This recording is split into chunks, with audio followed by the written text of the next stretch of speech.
Good morning, everyone. I am Rhonda Ashburn with the AFSA Education Foundation, and I want to welcome you to this morning's general session on financial literacy. I am having a role reversal moment. I worked at the National FCCLA headquarters for many years, and normally I was all about the young people being on stage, but this morning you have a special treat, and I want to thank the FCCLA national staff, my colleague Olivia DiBiase, and others within the American Financial Services Association. So we're going to get started, and I do want to make you aware that we're recording the session. This is going to give us an opportunity to share the recording with FCCLA chapters across the country so that chapter advisors can take a lesson plan that we've created to complement this panel and use it within the classroom. And also, FCCLA members can then do additional projects across the country that relate to the topics we're talking about. So we're going to get started, and I think you're in for a good learning experience, but a fun one this morning. And I want to say, of course, we're at the 2022 National Fall Conference in Columbus, Ohio. For those of us that are seeing the video, they'll be able to place the event, and they should come next year. But I also want to share that I'm a former local and state officer from Oklahoma. I don't know if we have any Oklahomans in the audience. But I know firsthand the value of this organization and how it truly makes a difference. So you all will be able to use the skills you've developed for life literally. And I know we say that, but I can testify that it's definitely true. So without further ado, I want to introduce our distinguished panelists. And the best way to do that is let them share a little bit about their backgrounds. We're going to start with the Senior Vice President of Diversity, Equity, and Inclusion from GM Financial, Shunda Robinson. Good morning. Is everyone awake? Yay, love your energy. As Rhonda stated, I'm Shunda Robinson, Senior Vice President of Diversity, Equity, and Inclusion at GM Financial, headquartered in Fort Worth, Texas. So I am a native Texan. I'm really excited to be in Columbus for the first time, and really excited to just share with you my journey, what financial literacy means to me, what we at GM Financial are doing to support the education of financial literacy, particularly to younger people. So as she stated, it's really, really important that you understand just how much you will need financial literacy in your life and just the practical tools that hopefully we'll share with you today. So very excited to be here. Thank you. Thank you. And Mr. Cavio? Good morning. I'm Sal Calvio. I'm with Security Finance. I've been in the financial services industry for about 26 years, and I'm actually a native Texan, although our corporate office is in Spartanburg, South Carolina, so that's currently where I reside and work out of our corporate office. But I head up the talent division, so that's the hiring and training, development, employee development of personnel. So I want to talk about careers in financial services and how to get into financial services and what opportunities there are, because we're always looking for good people, and financial services is a really like we said earlier, we're not biased, but it is a fantastic field to be in. So looking forward to spending some time with you. And then last but not least, Ginger Herring is President and CEO of First Franklin Financial Corporation. Good morning. So I am Ginger Herring. I am the President and CEO of First Franklin Financial Corporation, which is a 82-year-old family business. I am third generation operating in the family business and love what I do. We're in the people and relationship business, not just the financial services business. And we're here to share a little bit about what that can mean for you and your communities.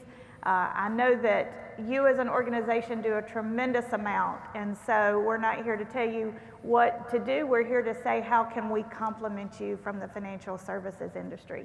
So we're excited to be here, excited to share a little bit. I've already been impressed with everything I've seen from the back row watching practice this morning, and look forward to just sharing this time with you. Sounds good. Thank you all. And I think throughout the session you'll get to learn more about their career journeys. I do want to let you know that you have an opportunity to ask questions. So over here to stage left, my right, you have Abigail Lee, I think, is down there, and she'll collect the questions. So don't be shy. Come on down and jot out a question. You'll get to ask these C-suite leaders. It's a unique opportunity. So another thing that I haven't mentioned yet, but a good part of my career, and this is going to show how chronologically gifted I am, but for 25 years I worked at the National FCCLA headquarters, and I had a wonderful opportunity to work with the national officers and various programs. One of those programs was community service, and that's where we're going to start our first section, talking about that and how it intersects in a positive way with financial literacy. And just for the panelists, I did a little homework. So my understanding now, community service is focused on the students developing, planning, carrying out, and evaluate projects that are helping make the quality of life better in the communities where you all are at. So that's phenomenal, and I know very important. We're going to talk about the linkages of that to financial literacy and consider how giving back makes a difference in your career, how you can use your expertise when it comes to financial services, financial literacy daily within your careers. And I know we've talked about that just this morning briefly. But Ginger, I know you just got back from an international experience, and I thought you would be a good one to start with. I did want to share a unique focus of the organization. So they are looking at encouraging individual and group involvement in helping to achieve global cooperation and harmony. And I think to me that really illustrates the value of international service and many other efforts. So I'll let you take it away and share from. Okay. So I did just have the opportunity and the honor to go to Quito, Ecuador for a week to work with an organization who is a faith-based organization, but their primary goal is to be a form of a catalyst and to institute a catalyst into these areas that can do community transformation. It was a great opportunity to get down and kind of see the work that they're doing in Quito. And one of the areas that I was there focusing on is taking individuals who are in a vulnerable or a high-risk situation, trying to remove them from that situation and teach them some life skills, teach them how they can learn to earn a living for themselves by doing certain things. So in this particular place that I was working, it was teaching them about a business model. What does a business model look like? Teaching them how they can take a skill set and turn that into a business that then can generate income for themselves. So that can be, that type of model, that type of work can be done in any community throughout the world, because at the end of the day, that's what we're all trying to accomplish. So it was a great and rewarding experience there at that level. But there's a lot of opportunities that I've had in the States to do the same, whether that's working with organizations as the financial advisor for certain nonprofit boards, also just down to very insignificant things but make a difference, and working with your local church community on trying to plan events and do budget for that and things like that. It's very true. So Ginger serves on our foundation board, as does Sal. We'll get Shunda on there someday. But I think the skills now that these students are having to practice, they'll definitely be tapped on down the road in a variety of capacities. Right. Well, Sal, we're moving on to you. No pressure. But I thought you could talk a little bit about your role when we brought financial education to AFSA members through AFSA University. Without your leadership, that would not have happened. So tell us about that and how you find it to be fulfilling to be engaged. Yeah, absolutely. So I work closely with other members of the AFSA Education Foundation Board, Ginger, and others. And, when you think about financial services, the people in the industry didn't necessarily come in with all the knowledge and skills they needed around money and financial literacy. So we thought it was important as the industry leaders to share that information and create some training to deliver to our AFSA members so that the employee base can be, really knowledgeable and literate, and then of course then they can spread that to, their friends, their family, their customers, and it really just kind of goes from there. So training and development is a big part of my background and what I do. So getting the chance to be involved in a program like that was really a wonderful experience. And thank you, we're grateful. Well, Shunda, I know that it's hard to share about our own personal awards, but you've been recognized as the Diversity and Inclusion Trailblazer Award with the Council for Inclusion in Financial Services. And I thought if you could share a little bit about what that means and why you were recognized in that capacity. Yeah, I think it's really about when we think of financial services, financial literacy, it's really about ensuring that no one gets left behind. So when we think about inclusion, it's going all the way into those marginalized, underrepresented groups, neighborhoods, environments, schools, to ensure that those that are marginalized are getting the education and the tools and the resources that they need to be able to participate in the world when it comes to financial services, and really just understanding the basics. So I think it was more around the work of inclusion and just ensuring that no one gets left behind. Very good. That's well said, and congratulations. Thank you. We're honored to have you with us today. Thank you. Well, building upon your excellent individual experiences, talk about what your companies are doing when it comes to community service. And I'm even thinking of just the traditional ways, philanthropically, what you have found to be a good match for the communities where your offices are located, where your employees live and work. Do you want to start us out and share Sure. a little bit about the KEYS program? Absolutely, yeah. So GM Financial, we have our own internal financial literacy program called KEYS by GM Financial. And we have a live version and we have an online version. So for those that are probably more computer savvy, we have 40 modules that a person can log on, and they're everything from the basics of budgeting, understanding credit cards, understanding how to put together a budget, understanding savings, and even the car buying experience. That can be pretty intimidating for a lot of people. So again, providing that education for the public and helping people understand, because we know GM Financial understands that a more educated and informed customer is our best customer. So it would be in our best interest to ensure that our customers are well informed so that they're able to make a well-informed decision. We also provide 8 hours of volunteer service for all of our team members on a quarterly basis. So really giving them the opportunity to connect with those 501c3 organizations that they're passionate about, and being able to take paid time off of work to go and serve, whether you're serving the community or you're helping an organization. And we get a lot of team members that will say, oh my gosh, this is the best perk, because I'd like to be involved in the community and like to give back. And in 2021, GM Financial donated over $2 million to local organizations as well as some national organizations. So really excited about just our footprint and what we're trying to do within the community. Very cool. And I think the members in the audience would agree with me. Having those benefits at work is so important. It makes for a more fulfilling career, and you can make a difference in different ways.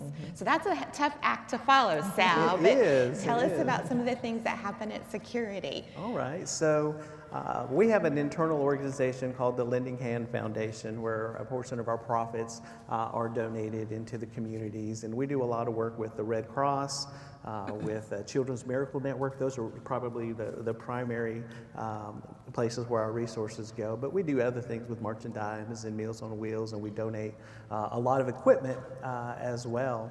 I work closely with our government relations teams, and as states, more and more states are actually passing legislation that are requiring high school students to have financial literacy in their schooling before graduation.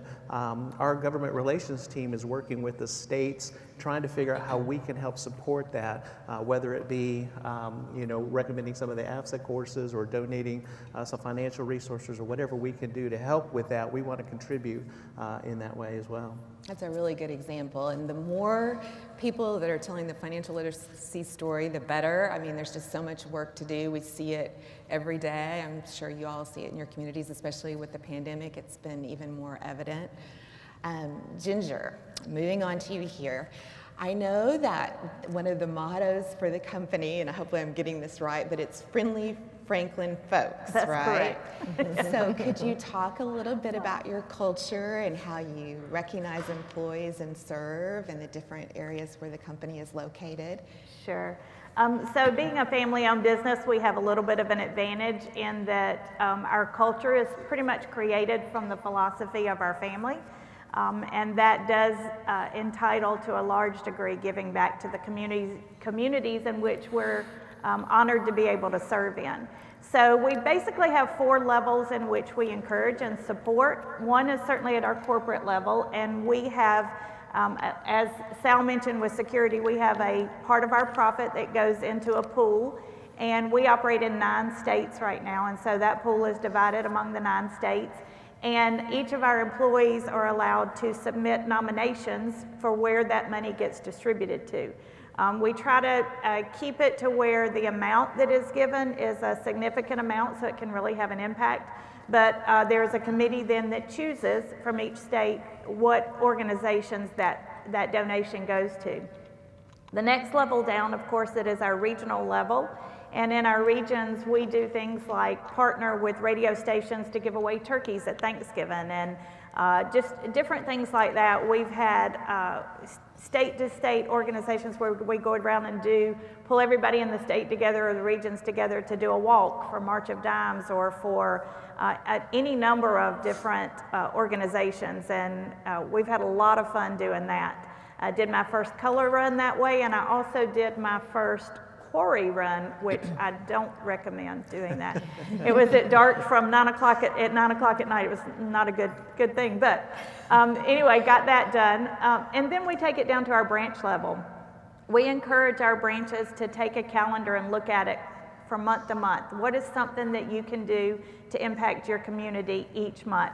It might be taking muffins to the bus drivers. It might be doing school supplies. It might be just collecting cans or coats for a coat drive. But we encourage them to take a calendar and find some way they can give back to the community in each of our branches each month. And then at the individual level, we also do where you have 8 hours of paid service that you can go out and do that. All we ask for is a picture so we can put it on our internal site and promote that organization for you. So we have a lot of our members that'll go out and do habitat days or do things like that. It's more during the week than it is on the weekend. So those are excellent. It's neat that you all mentioned, I'm all about the personal finance courses, obviously, and we'll get to that here in this next section. But many years ago, I was on the March of Dimes Youth Council in Oklahoma, and all those charities out there need that people power. I mean, they need the funds, but sometimes those behind the scenes that are supporting them through their volunteer time is equally as important. Right. So thank you all for being good role models in that arena. Okay, so we're going to get into the financial fitness, financial education section, and I want to highlight for the panelists that those in the audience and throughout the country, there's close to 200,000 FCCLA members in all the states, but they're focused on a variety of programs. I believe now there's 8, and then there's 50 competitive events, if you can believe that. And many of them have linkages to what we're talking about today. Probably the one that has the closest linkage is called financial fitness. So actually back in the late 80s, that was one of the programs I started on the staff with. It now focuses on students earning to spend, save, and protect their money wisely. So they're learning how to be wise financial managers and smart consumers, which I think we all could always up our game a bit on that front. It all goes back to needs and wants, is what I say. But at the AFSA Education Foundation, we have a program called Money Skill. It's a personal finance curriculum with 37 different modules. Maybe some of you have stopped by our table. But we provide it free to educators because we feel like it's the right thing to do. And American Financial Services Association members have told us that they want that, and they've established an endowment to make those efforts possible. So I'm very blessed to be in my role and get to do that. It's a fun thing. In addition to that, we collaborate with different organizations. As an example, we created an Understanding Vehicle Financing brochure with the Federal Trade Commission and the National Automobile Dealer Association. That's one of the most important decisions you'll make is purchasing a car, and we want you to handle that responsibility appropriately. And you can check out that brochure, and Shonda mentioned keys. There's very good, valid resources out there that you can use to make sure that you're handling that appropriately, and we're always happy to help. So I also want to introduce someone in our audience here. Just take a little bit, I'll give the panelists a break. So we have a former member, Randy Platt, who's with another AFSA company member. Randy, you want to stand up and wave? She is Senior Vice President and Senior Director of Customer Experience for Santander. Thank you. And Randy reminded me, she's going to be assisting with our advisor session after this and providing a testimonial, but she reminded me that 100% all the programs can benefit you in your career, and I know that's true, and you'll continue to see that as we keep moving along in the panel. So we're going to move on to our next round of questions, and Sal, we're going to start with you. Okay. Do you think financial services companies have a responsibility to support financial education? And I think you're going to say yes, but if so, why are those concepts important? We need the Jeopardy music, Sal, as you're thinking about your answer. So yes, absolutely, I do think that that's important. And you think about anything, if you were to purchase something that you're not very familiar with today, what are you going to do? You're going to go online and you're going to do some homework, right? You're going to try to learn as much as you can about that product and, what's good about it, what's not so good about it, and then maybe choose between, various options that you might have and various, companies that might make that product, right? Shouldn't be any different for financial services. We want to make sure that it's important for us as financial services companies to give you the information so that you can make a good decision. Shonda talked about that just a minute ago, that the best customers are knowledgeable customers because you understand the right tool.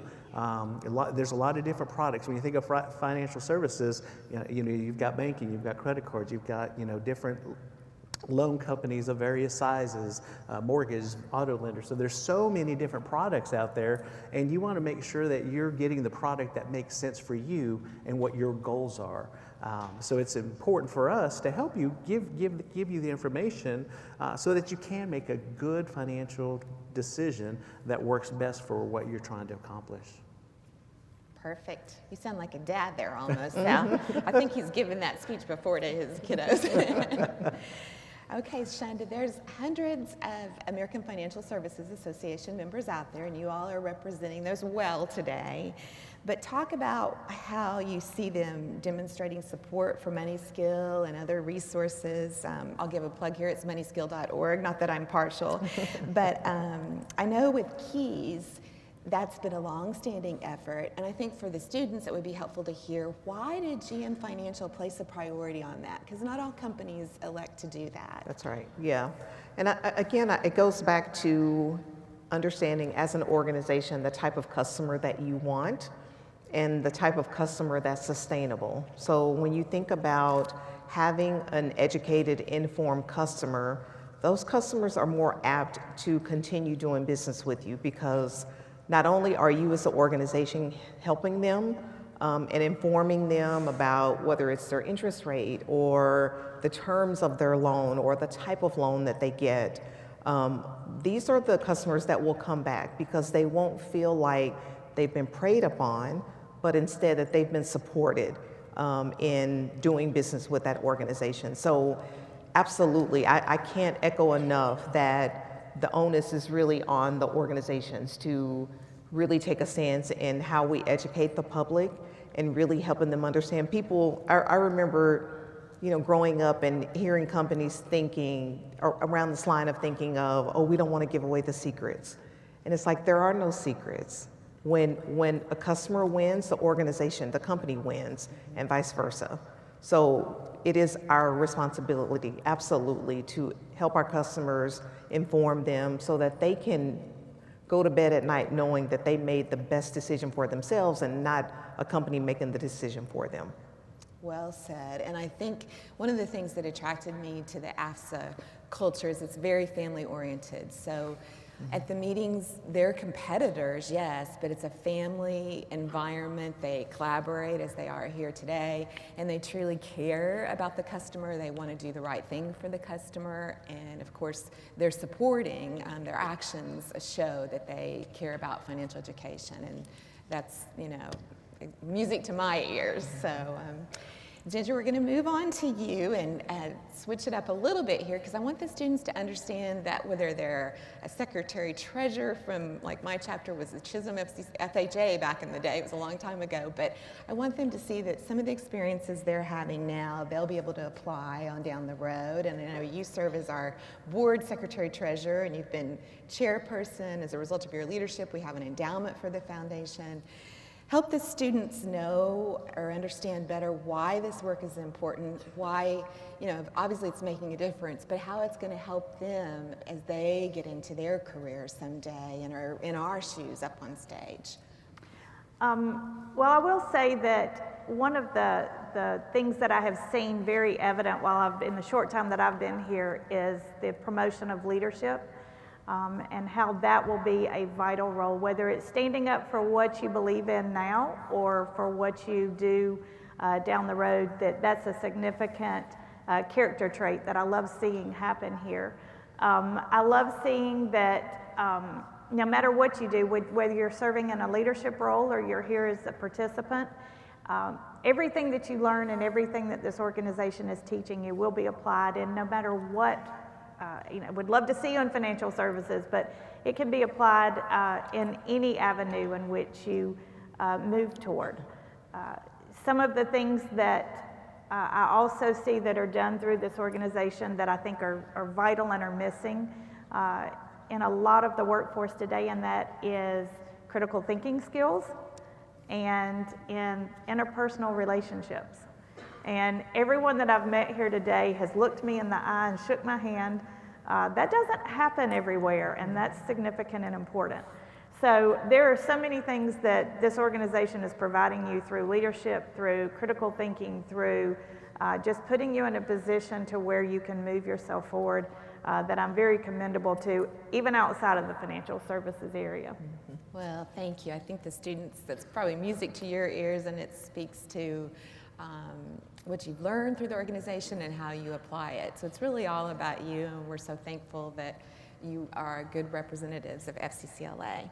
I'll put in a plug here. If you have a question, don't forget our question table is over here, ready to accept your questions. But we're going to move into giving the students some exposure on the actual careers within financial services. So if there are any particular things you want to highlight, that particular ways that the students could navigate, tools that your companies offer that might be good for them to be aware of. And I see some nodding heads here. So Shunda, you want to take it away? Yeah, I'll start. So I'm really excited about what GM Financial does in reference to like our internship programs. We have 2 different programs. So we have what we call our Legacy Intern Program, and it targets juniors and seniors in college.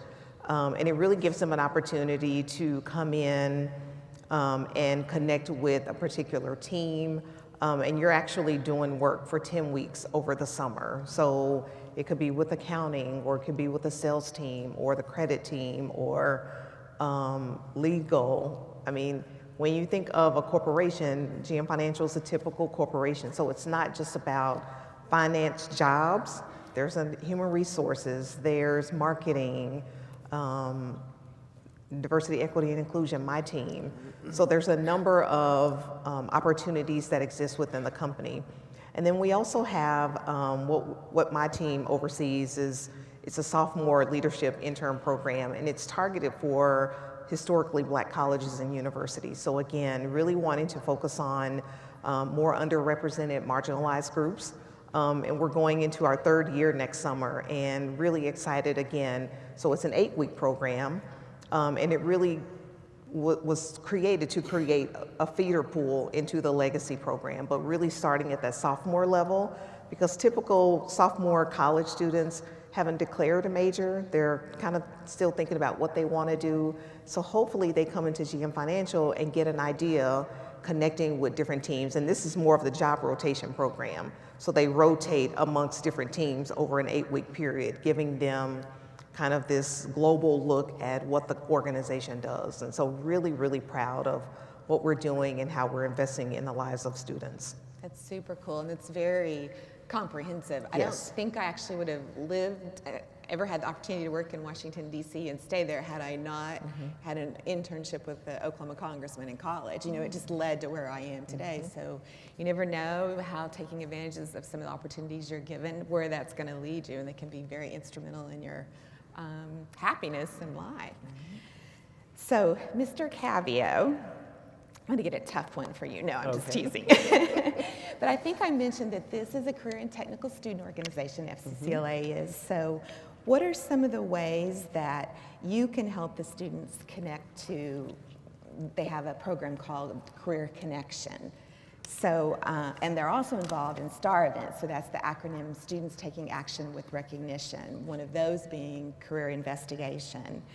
But I would like for you just to share a little bit about, from your perspective in talent management, what advice would you give the students so that there might be some ideas they can take and apply to these different programs and competitive events, and then just set themselves even better up for success when they're looking for their career? Any advice on that front?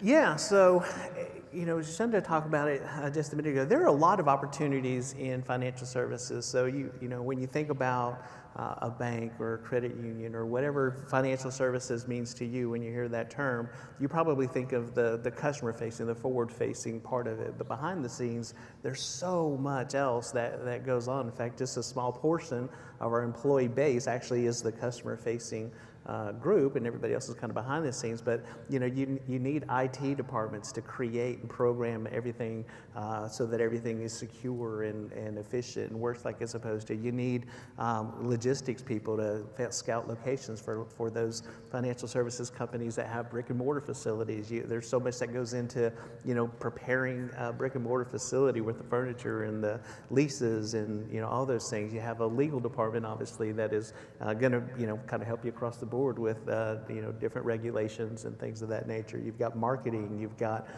human resources, recruiting and training and accounting and payroll, and I can just go on and on about all the different opportunities. So what I would say is be curious and explore a lot of different things. I personally got into financial services quite by accident. I've done different things. I worked at the United Parcel Service for many years, and I worked for, been in the food industry. I've done a lot of different things, and my sister actually happened to know the manager at a location in our hometown, and she's like, "You really need to go talk to her. She's amazing. I think you would love that." And she goes, "It's so you. It's what you should be doing." I'm like, "Okay, I don't know anything about this, but I'll go try it out." And so by happy accident, here I am 26 years later, still in the industry, doing very different work today than I did then. I've done operational things, I've done human resources things, I've now obviously training and recruiting. So even within the company and in the same organization that I've been with all this time, I've done a lot of different things because there's so many opportunities.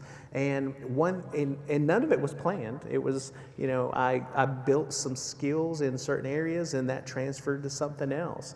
So even people build skills in different organizations and different companies in different ways. You get all of that is transferable. As we move forward, skills are going to be the currency in which work gets done. It's not so much about it having a job description that says, "All right, here's what you're going to be doing." We're going to be looking at you and saying, "What skills do you have, and how can we build something that works for that?" Even within my own departments, I've hired people or had people hired into my department, and I sit down with them at lunch or, you know, maybe during a break of a meeting, and I talk to them and I listen to them. What do they love to do? What skills do they bring to the team? And I'm thinking, you know, I don't have that today, but I could so use that. So I start trying to figure out how can I kind of mold a position that works for them that obviously also benefits the organization. It helps us move forward as a company in the goals that we have, but also helps that person continue to develop and grow and do things that they love. So be curious, explore different things, and really develop your skill sets in a lot of different ways, because you never know how that's going to transfer and translate into something that really kind of gets you excited going forward. Good advice. I think it's kind of rare. You and I both have been an organization, 25 years plus for you, almost 25 for me, and that's kind of unique nowadays. But the special part about that is you can start, at the very bottom, and then just keep learning and doing, and get more and more passionate about what you're doing. Yeah, absolutely. So, Ginger actually shared with me recently, she started working out for First Franklin Financial at the age of 16, right? And there are opportunities for high school students to be engaged. We even have some middle school students here at this conference. So I thought it would be helpful for you to share firsthand your experience, and then perhaps they can duplicate that in their communities. Well, like I mentioned, I was kind of born into the industry, so I did start working for the company when I was about 16. Worked summers and also worked after school, and then kind of continued that through college, found a way to work in our branch offices then, and continued. Once I graduated, it was important that I go to work for someone else for a while, so I did that and went to work for a bank around the Atlanta area. And they ended up coming back to the company. So, not to be redundant to anything that Sal said, but I 100% support what he said. We also have a fast track program for people coming out of college, but there's so many other things on the corporate side that support the financial services. It's not just about the forward-facing customer part that you see, whether that's a bank teller or a loan officer or things like that. There's we've got 1,500 employees in our company, and 200 of those or more support the lending efforts. I will throw in just a little sidekick. I also have a child care facility in our hometown. We have about 200 children in our child care facility and a private academy. But I will say that the one thing that I can recommend is, if you think you have an interest in a certain area, find a way to test it. If you think you want to be in childcare, you think you want to be a teacher, go work for a childcare center for one summer. I guarantee you that'll help you make up your mind whether that's really what you want to do or not. I have one daughter who chose to go into that and is the director of my facility, and one daughter who lasted 1 week working there for a summer and decided she didn't even like children. So, I encourage you to find a way to test the waters. If you think you want to go into healthcare, then go spend a little bit of time in a memory care facility, just as a volunteer. They're, visiting them. I strongly encourage that. But there's so many different areas out there, so many opportunities for you to go and try. And people will open their doors to that. Industries out there will open their doors to internships, to volunteer hours, to whatever it takes. So I encourage you to do that. It's interesting, this is just spontaneous here, Ginger, but at one point in time I thought, well, maybe I'm interested in the medical field. So I did 200 candy striping hours and quickly learned, no, that was not a good match for me. Exactly. But I think that's excellent advice, because it's a way to test the waters, find out what you like, what you don't like, and it's a lot less expensive than getting a degree and then learning that, oh, this isn't gonna work. So, Exactly. And that goes back to our whole focus today of financial literacy. So it's a web. Right.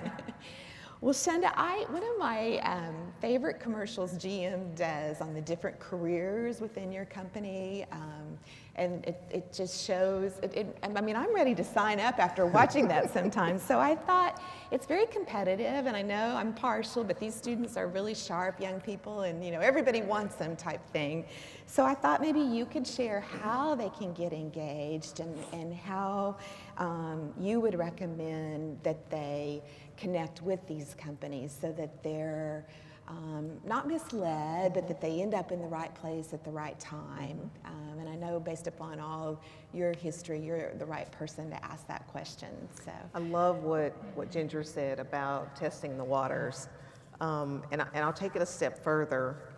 Does everybody have their phone? Everybody has a phone. The one beautiful thing about the phone now is information is now at our fingertips, right?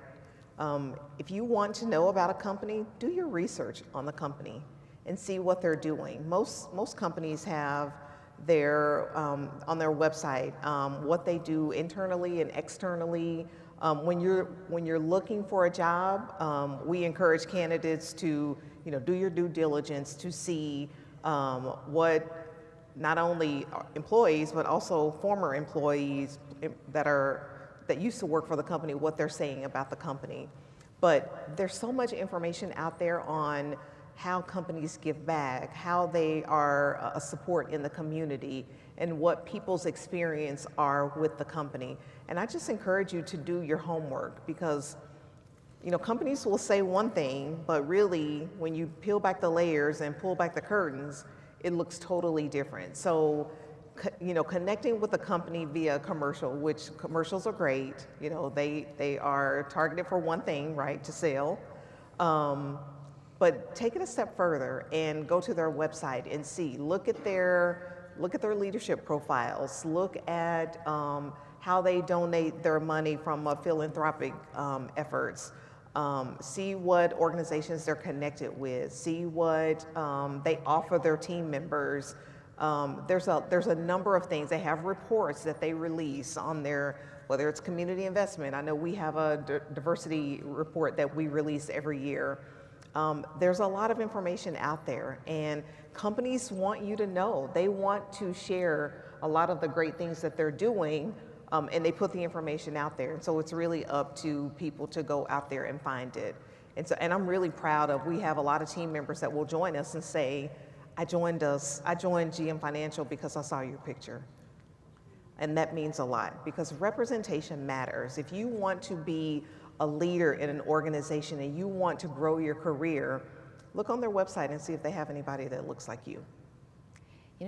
Actions speak louder than words, and I know when I was, and Ginger was engaged, and it was a fairly robust process to get into my role, but I could tell that the people were good people, and you want to look for people that have integrity. You all learn about character development, you apply it through your programs and your competitive events, and it really does matter. So you want to make sure, that was excellent advice that Shunda provided, and I hope you will follow it, because it's definitely true. I remember in one of my interviews, our current CEO of AFSA was asking a question. I said, well, I saw on your 990, and he's like, you went and you looked at the 990? And I was like, yes, I just had to own it. But all those things are helpful because you're gathering data, you're learning about behind the scenes, in this case, what the association was about, but what the company is about, and it can speak volumes. That's right. So Sal, we're going to move to the next question and help the members get to learn about education. What types of degrees are required? Are all the roles, do you have to go to college? Talk a little bit about that piece and how that functions within the financial services arena. Yeah, absolutely. So no, college isn't necessarily required. It depends on which field you go into and exactly what role you're looking to get into. Obviously, the technical requirements are different from one thing versus another across the spectrum of all the different positions and opportunities within financial services. So it just depends. Just follow something that excites you. You think about, I think about my dad when he was going to work. It was about having a job, a good stable job over a long time. But the market today, as you're coming into the workforce, what's going to really drive you is making a difference. So the stability is important, but really today in this environment that we're in, people want to make a difference. I want to know that the work that I'm doing matters, that the work that I'm doing is making a difference. So think about what is the difference that you want to make, and how, and then kind of start going down that path, and then you can find out how does that tie into what we do? We all up here wanted to make a difference, and we ended up doing it in different ways in financial services. My focus is bringing people in and teaching them about the business and kind of helping them grow and watching their careers grow. And so in a leadership role, I get to develop people, spend time one-on-one and one-on-many in certain cases, developing people. But there's no greater joy than watching somebody kind of grow into a position and knowing that I had a little hand. Obviously, they did all the work, they did all the hard work, but just to know that I was there to kind of help them and support them and give them the tools that they needed to be successful. So find out what your passion is, what drives you, what's the difference that you want to make in the world, and then figure out how that fits into whatever organization and company that you decide to work for. I love that. I think I want that on my tombstone. And I say making a positive difference. Because you can make a difference, but it may not be positive. So That's right. I'm drinking the Kool-Aid, Sal. Ginger, talk a little bit about the different career pathways. How can, these FCCLA members prepare now to be in financial services, some of the different paths within First Franklin or other companies? Well, again, we've got several different paths in our particular company. There is certainly the operations path, which you can come in as a customer service, at the customer service representative level and work up to a branch manager, regional director, vice president. There's certainly a pathway with that. But as Sal has mentioned, there's also a lot of other specialty pathways that exist at the corporate level.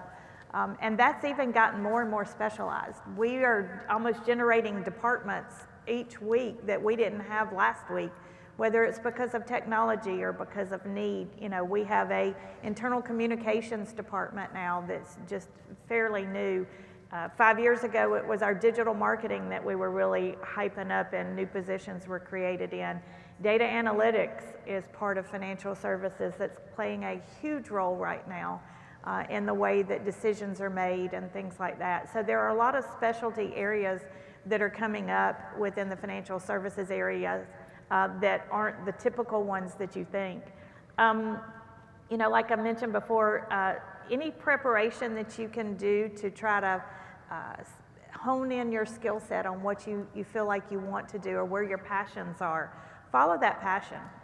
Follow the passion on where you feel like you want to be or what you want to do. I used to use the term that, and this is probably, I don't know if I should say this or not, but I'm going to anyway. So I used to say that, a college education to me a lot of times just means you're trainable.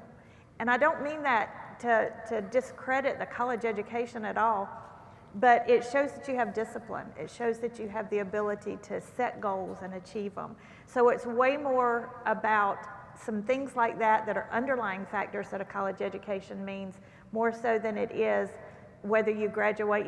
I've got one of my highest performing executives right now had a Spanish degree out of college, but it showed me all of these other things that they were capable of doing.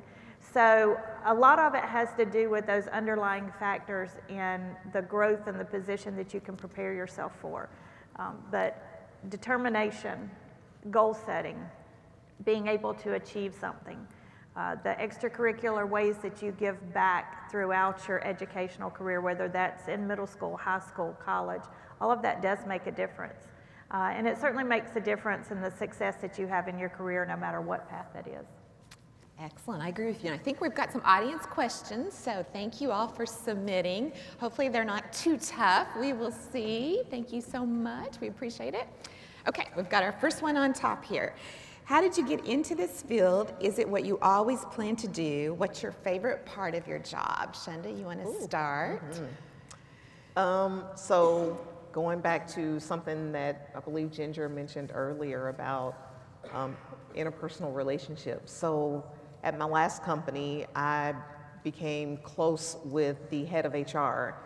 So the majority of my career was in human resources. So I spent 22, 23 years in human resources.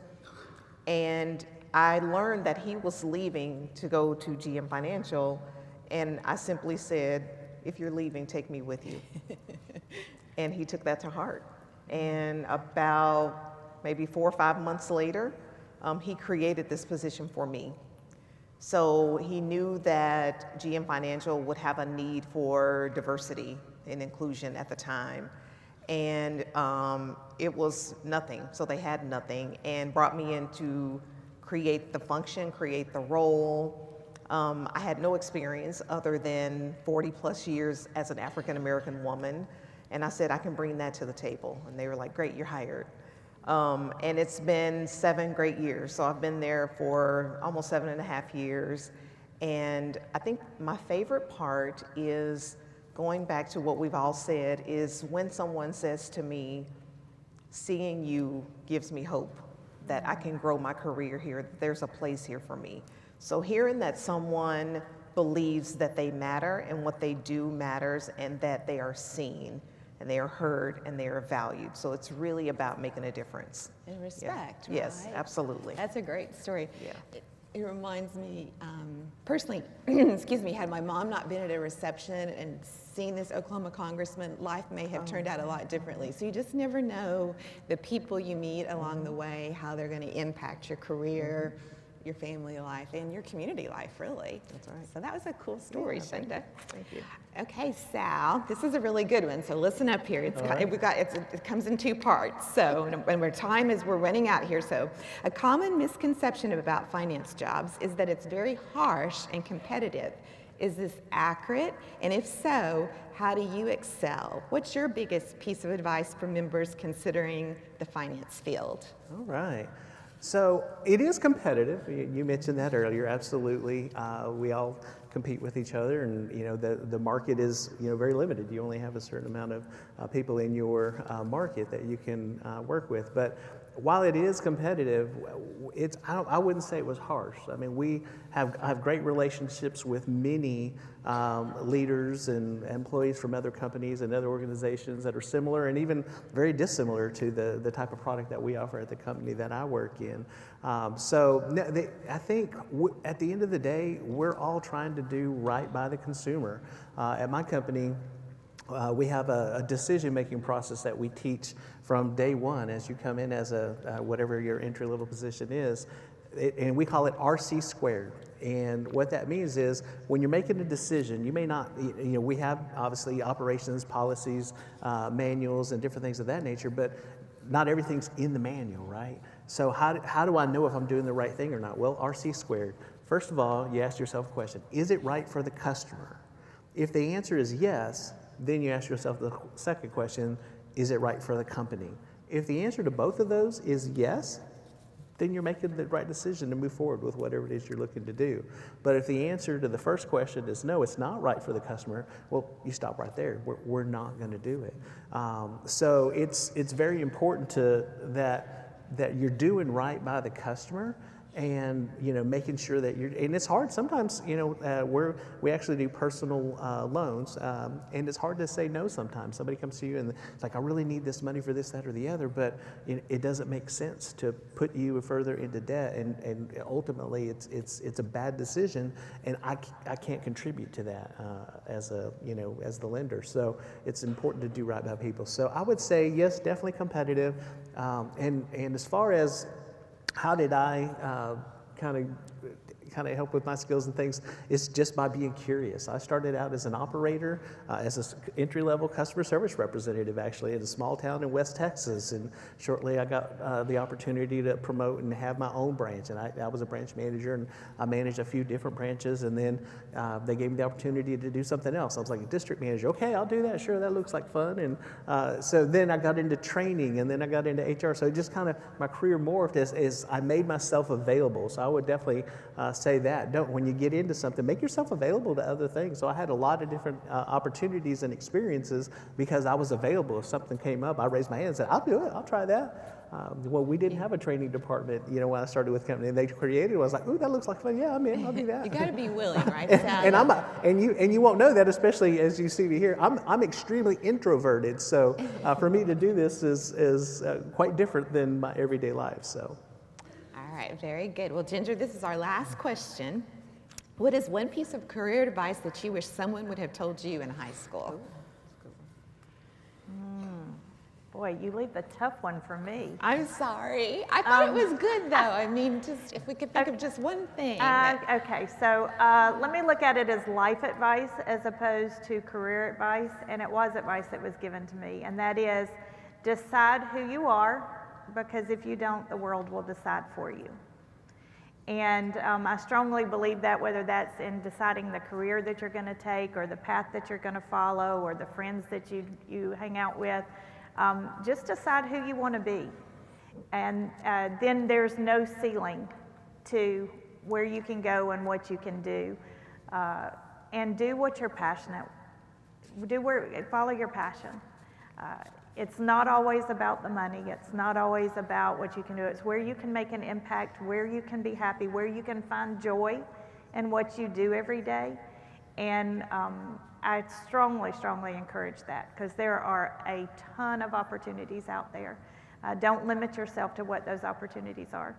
And just decide who you want to be. That's an excellent ending, and I want to encourage you all to visit our website. You can just go to moneyskill.org and check out the resources. I think that will also complement all that we've discussed today. I want to thank our outstanding panelists. You all were wonderful, and I'm grateful that you took away time from your families, your careers, and your communities to be with us here. And thank the members and all those that helped make this panel possible. Yes, thank you all. We appreciate it. So you have another session coming up, and we'll be joining the advisors here in about 15 minutes, but enjoy the rest of the conference and have a safe trip home. Thank you all. Thank you. Thank you. Thank you.